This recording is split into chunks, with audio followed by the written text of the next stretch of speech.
Hi, this is Specialist Bill Swisher, and I do interviews. And as you might guess from that opening, our guest today on Weekend World is one of the personalities you hear quite frequently on AFN, Roger Carroll from Hollywood, who plays the best sounds in town Monday through Friday mornings on AFN at 8:05.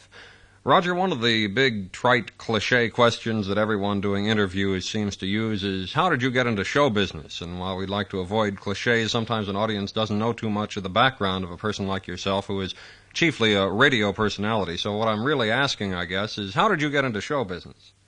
Well, first of all, I've always wanted to be a radio announcer ever since I was a very young child. And I guess we usually are very young when we're children. It's something I've always wanted to do. I wasn't really inspired by anyone. I just wanted to be on a radio. I come from a very small town in Maryland, and maybe some of the folks in the control room can remember Barbara Fritchie. Barbara Fritchie was born and raised in Frederick, as I was, but a couple hundred years before I was there. And we had a small radio station, which was a CBS affiliate, and we used to have a radio workshop at high school, and I was the only one in the workshop that wasn't allowed to be in the workshop because they said I'd never make it. But then I used to hang around the radio station, and then I'd work there for a couple hours before I went to school in the morning and worked a couple hours in the afternoon. I graduated from high school, went to the University of Maryland for 2 years, and then I decided I wanted to go to SC in Los Angeles. So I came out to California, and I was going to get a job as a page at NBC while I was going to school. And I was talking to the head of personnel at NBC, and she asked me what background I had in radio, and I had told her that I had worked at WFMD in Frederick, Maryland, and she said, "Oh, I heard of that." And I said, "Oh, really?" She happened to be from Washington, D.C. Mm-hmm. And she said, "With your background," she said, "why don't you, I know ABC is looking for an announcer." And I said, well, I don't think I could do anything like this because the prerequisite was 10 years of experience and a college education to work on the network. That's why I was going to college. And I went over and I saw a fellow by the name of Dresser Dahlstedt.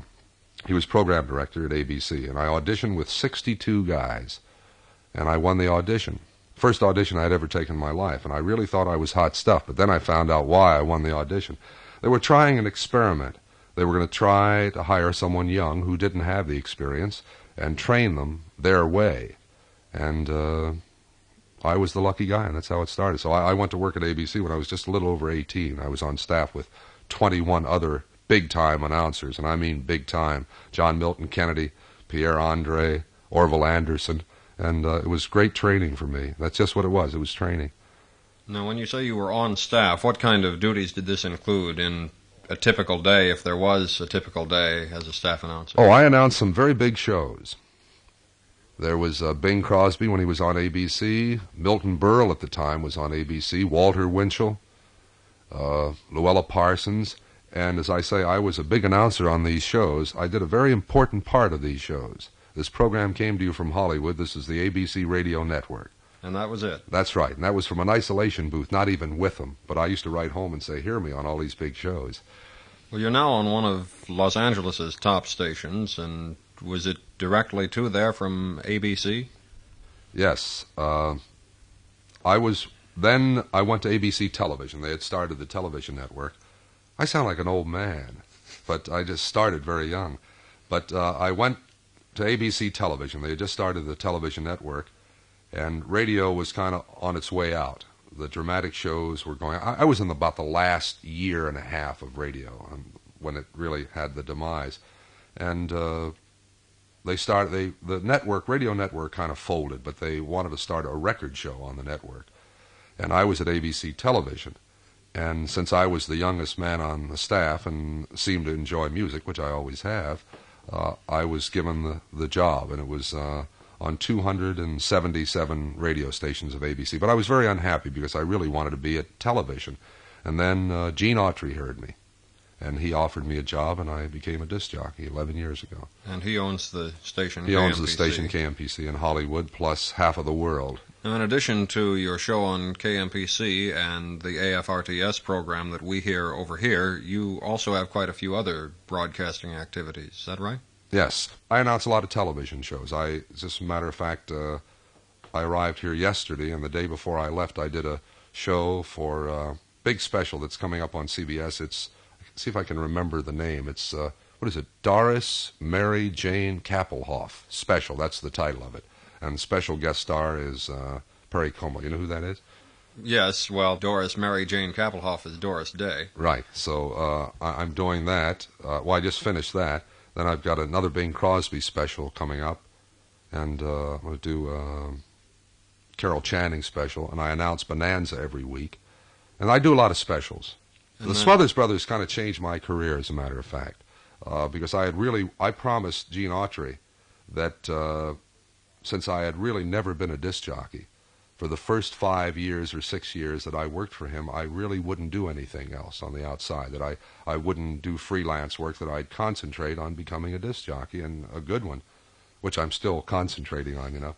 And it was very interesting the way it happened, because just about that time when I promised him the time was up, that, you know, I could go out and do other things, I got the Smothers Brothers show, and I'm very grateful to the guys because they gave me a great opportunity, and just the association of being with them started everything else, because they were a hot show for a couple of seasons, and that just led to everything else. Now, your show has been on here at AFN, mostly in the morning at 10:05 for quite a while. Now it's on at 8:05, but I was wondering if that's the pattern throughout most of the world, or are you heard all over the clock, so to speak?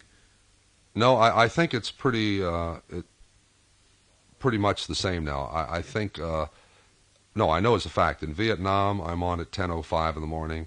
FEN, which is the Far East, I'm on at 10:05 in the morning. No matter what time of day that I'm on, if you could put me on at 3 o'clock in the morning live, and I still sound the same. You know, old horse, I don't change. I do the same thing no matter what time of day it is. But as I say, I'm very pleased when I found out that it was on at 8:05, because I know in commercial radio back home, 8:05 is a pretty good time to be on in the morning. I still have enough.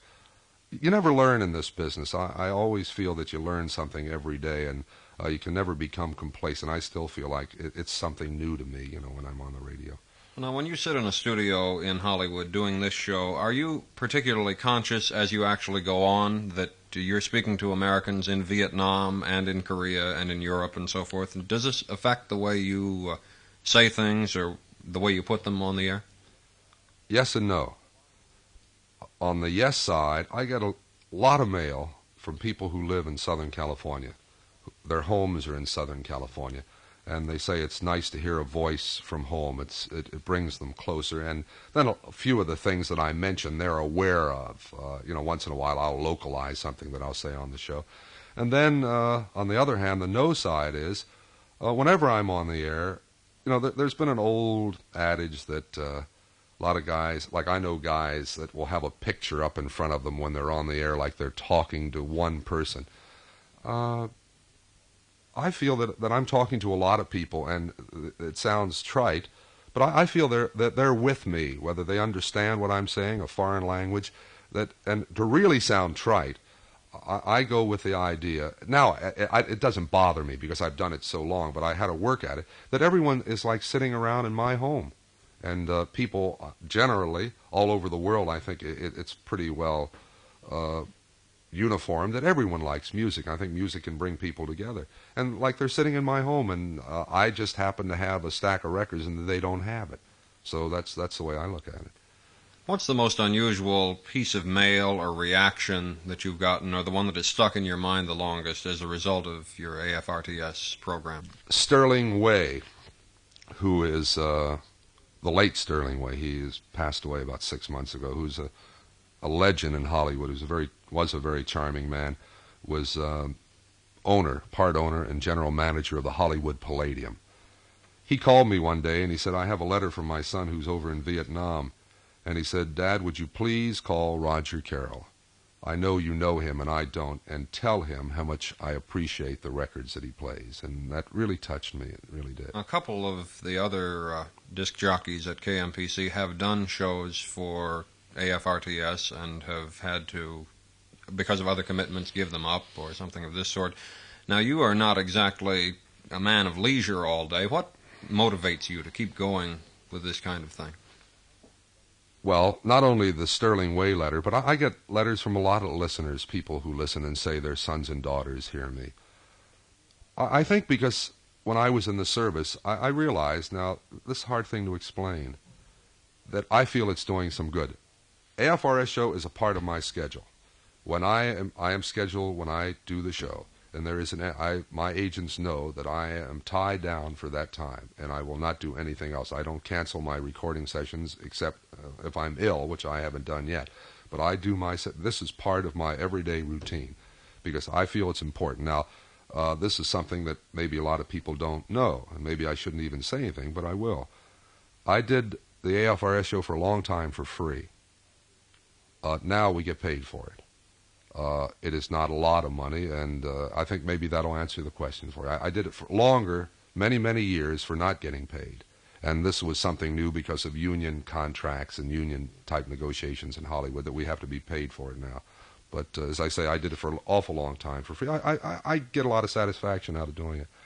One of the things that a lot of people over here comment on is the opening to your show. I don't think anybody else in the business says, well, no one else in the business says this is Roger Carroll, but the Hi and I Play Records. I don't think anyone else would want to.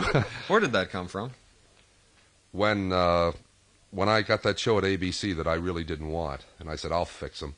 So I figured, have a great opening. I had a writer and a producer assigned to the show. And, of course, the producer had to produce and the writer had to write, so they wrote a lot of things, and I didn't care for it, and I didn't want to stay over there. I said, there's the greatest opening in the world. And I was being facetious. I said, well, I'll just come on and say, hi, this is Roger Carroll, and I play records. And that's the way it started. It's kind of funny because wherever I go now, people will greet me and say, hey, hi, I'm Roger Carroll, and I play records. And it's just an identifying thing. I kind of like it. You've had something of a front row seat for the music industry for the last 10 years or so, being situated in Hollywood. What do you think of today's popular music compared to that of 5 or 10 or even 20 years ago? What do you see happening? You define one thing to me. What is popular music? Well, let's say the kind of music that you're playing on the show that we get here and in Hollywood on KMPC, for example. Well, I think the buying public is wising up. There was a long time that you could make a record in a garage, and I think they fooled the people for a long time. People who buy the records now want quality, and I think the record business, what's been turned out in the last couple of years, has been the healthiest that it's been for a long time, and it's getting better and better. Like, I don't know if you're aware of this or the public is aware of this. You get a hot, particularly in rock and roll, they would get a group that was great in a concert, but they never recorded anything. Whenever they recorded anything, particularly in a recording studio, they always had professional musicians come in and do their parts. Well, they've weeded these people out. The Elvis Presleys, of course, will stay. Bobby Sherman today, Goldsboro. They weed the bad ones out, and I think it's improving and it's getting better every day. I think it's, as I said before, it's the best that it's been for a long time. And I think older people are starting to realize that music has changed, and it's going to change, and it's getting more contemporary, technically. Glenn Miller, I'm a great Glenn Miller fan, big band fan. But you listen to those records today, and they sound bad because the recording techniques have changed. People are used to hearing everything out front, and that's the way that people are recording them today. I sure talk a lot, don't I? Your show is recorded a couple of months before it's actually broadcast because of technical reasons, but on one of the shows that we aired a couple of weeks ago, you were talking about having heard of a not-too-flattering picture of yourself being on display in our lobby here at AFN. And that's the first thing that hit me when I walked in. We all are a little vain, once in a while. Well, several of us were wondering if the purpose of your visit to Germany was to inspect the picture or... Well, don't you folks find... Well, I must say, for the folks who are listening, we have several people here, 1, 2, 3, 4, 5. I know how to count also. There are people in the studio watching. This is the first time in all the years that I've ever been interviewed. Usually it works the other way. But wouldn't you say that I'm a lot better looking than that picture? Okay, there's the answer. Consensus seems to be yes. Well, you see, in Hollywood we have a big thing. I don't know if it's hit Frankfurt. We have hairstylists now in Hollywood, and don't take that the wrong way. And if you notice, guys in Hollywood, we wear our hair a little longer and longer sideburns. Not hippie or yippie, but things have changed. Plus the fact, when that picture was taken, I think as you grow older, a few lines in the face make you look a little better, a little gray around the temple, kind of distinguished, Roger Carroll, thank you very much for being with us today on Weekend World. Thank you for having me. From Frankfurt, this is Specialist Bill Swisher reporting for Weekend World.